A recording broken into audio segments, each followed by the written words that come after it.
The Galactic Council would soon regret ever doubting the brutal brilliance and relentless resolve of human engineering. Noah Perry stood stiffly on the bridge of the HSS Indomitable as it approached the immense headquarters of the Galactic Council. The Council space dock was a floating city, its spires and domes shining with the ethereal light of 1,000,000 stars. But the Indomitable was a sight to behold, a colossal hulk of black and titanium, bristling with autocannons and torpedo bays, as if a piece of hell itself had been molded into the shape of a starship. Perry's weathered face twisted into a scowl as he remembered the sneers and snickers from the council members when humanity was first offered a seat at the table. They saw humans as little more than brutish upstarts, barely evolved past their cave-dwelling origins. But then came the Orion conflicts, where human fleets turned the tide against the marauding Zork's armada. Suddenly, the haughty Greys and bug-eyed Menides weren't laughing anymore. Now, on the eve of humanity's formal induction into the Council, they had the audacity to demand an inspection of the Indomitable, Earth's mightiest warship. It was a blatant power move, a way for the Council races to put the humans in their place. The insectoid security chief, Thul, had made no secret of his disdain for the violent primates in his midst, but Perry would be damned if he let that oversized cockroach poke and prod at his ship like it was some kind of zoo exhibit. No, he would give them a tour they would never forget. He would show them the destructive power that human minds and hands could unleash. And if the Council didn't like what they saw, well, Perry had a few ideas about where they could stick their precious regulations. The fate of Earth standing in the cosmos hung in the balance. One wrong move, one perceived slight, and humanity could find itself on the galactic blacklist. Perry knew he was walking a razor's edge, but he also knew that if it came down to it, he and his crew would fight to their last breath to defend their species' honor. The Indomitable wasn't just a ship, it was a symbol of human defiance against all who would see them subjugated or destroyed. As the massive vessel slid into its assigned berth, Perry squared his shoulders and prepared to face the awaiting delegation. They wanted to see what a human warship could do. Oh, he would show them all right, and God help anyone who stood in his way. The airlock doors hissed open, revealing the awaiting alien delegation. Thul, the Mantid security chief, stepped forward, his compound eyes glinting with barely concealed contempt. Behind him, a motley assortment of council races, the Greys, the slug-like Vulgarians, the crystalline Kree fanned out, their expressions ranging from curiosity to outright hostility. Perry stepped forward to greet them, his hand outstretched in a gesture of welcome, but Thul brushed past him, his chitinous exoskeleton clicking against the deck plates. "We will begin the inspection now, Captain," he said, his voice a grating buzz, "and we will not be swayed by any attempts at deception or misdirection." Perry bit back a retort, his jaw clenching tight enough to crack teeth. He had faced down Zork's battle cruisers and Kran death squads, but never had he been so sorely tested as he was by this arrogant insect. Still, he knew the stakes. He had to play the diplomat, at least for now. "Of course, Chief Inspector," he said, forcing a smile. "We have nothing to hide. Please follow me." And so the tour began, with Perry leading the alien delegation through the bowels of the Indomitable. They started in the crew quarters, where Thul and his lackeys poked and prodded at every bunk and locker, as if expecting to find some damning evidence of human barbarism.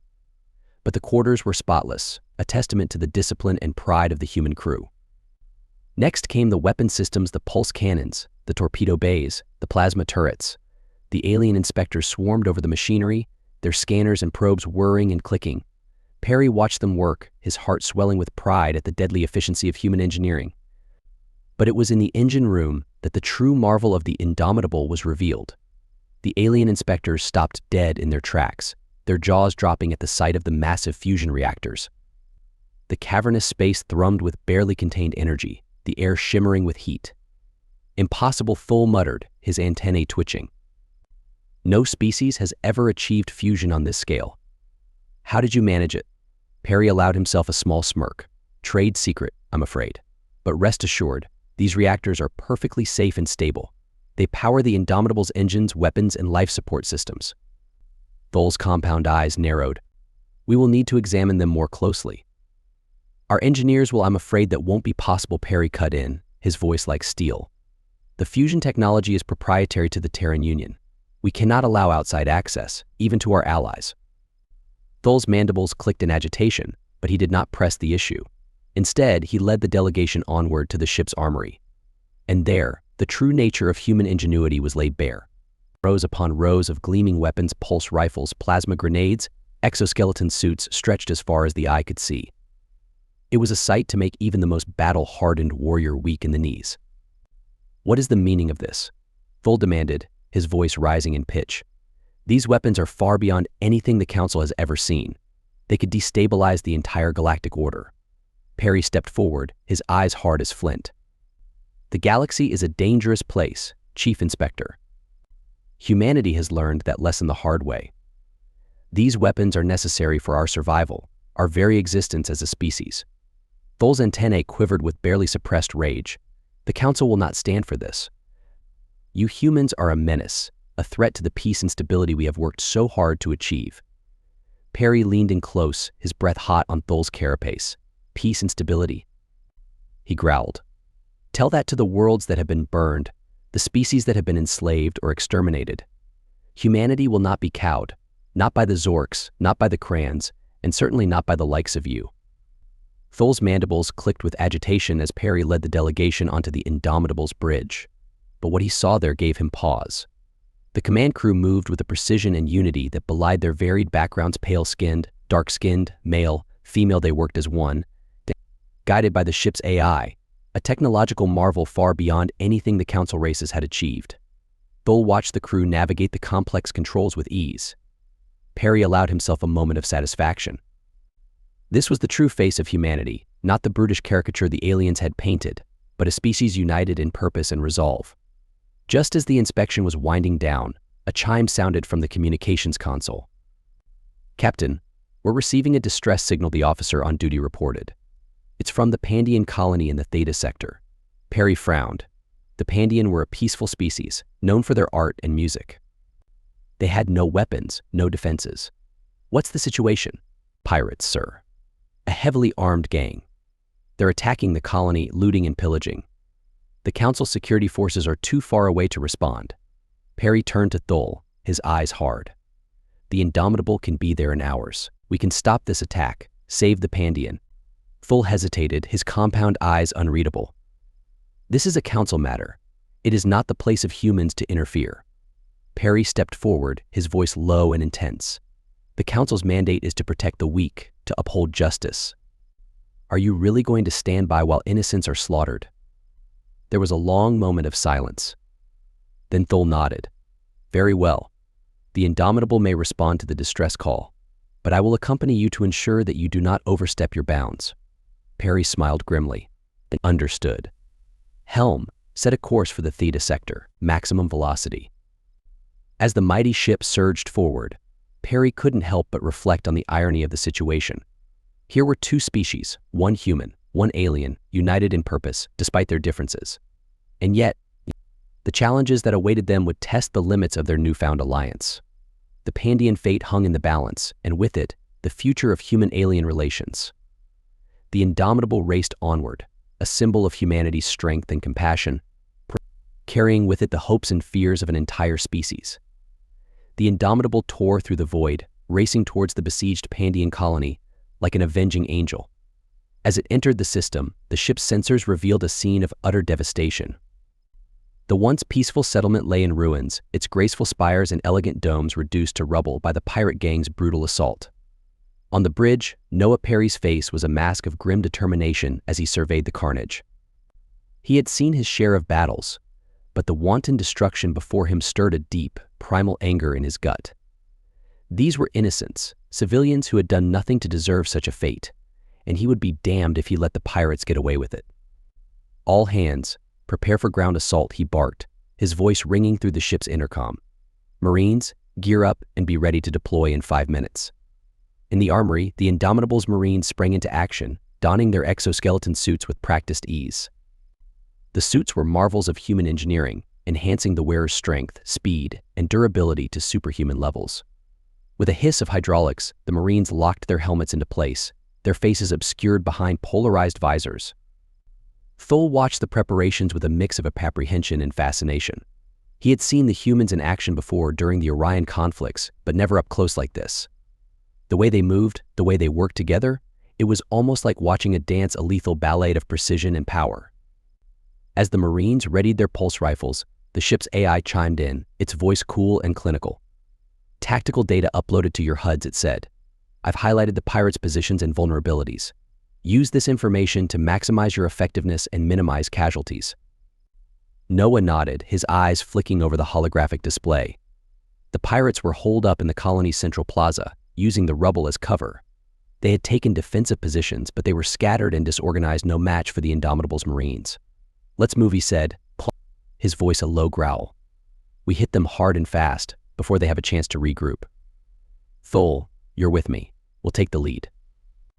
The Mantid nodded, his compound eyes glinting with a predatory light. Understood, Captain. Let's show these scum what happens when they prey on the innocent. With a roar of engines, the Indomitable's dropships launched from the hangar bay, streaking towards the planet's surface like fiery comets. As they descended through the atmosphere, Noah could see the pirate gang's ships scattered around the colony, their hulls scarred and pitted from years of raiding and plundering. The dropships touched down in a cloud of dust, and the Marines poured out, their exoskeleton suits gleaming in the harsh sunlight. Noah and Thol led the charge, their weapons at the ready as they advanced on the pirates' position. The pirates, caught off guard by the humans' sudden arrival, scrambled to mount a defense, but they were no match for the Marines' tactical prowess and advanced weaponry. Pulse rounds tore through their makeshift barricades, sending them scattering like leaves in the wind.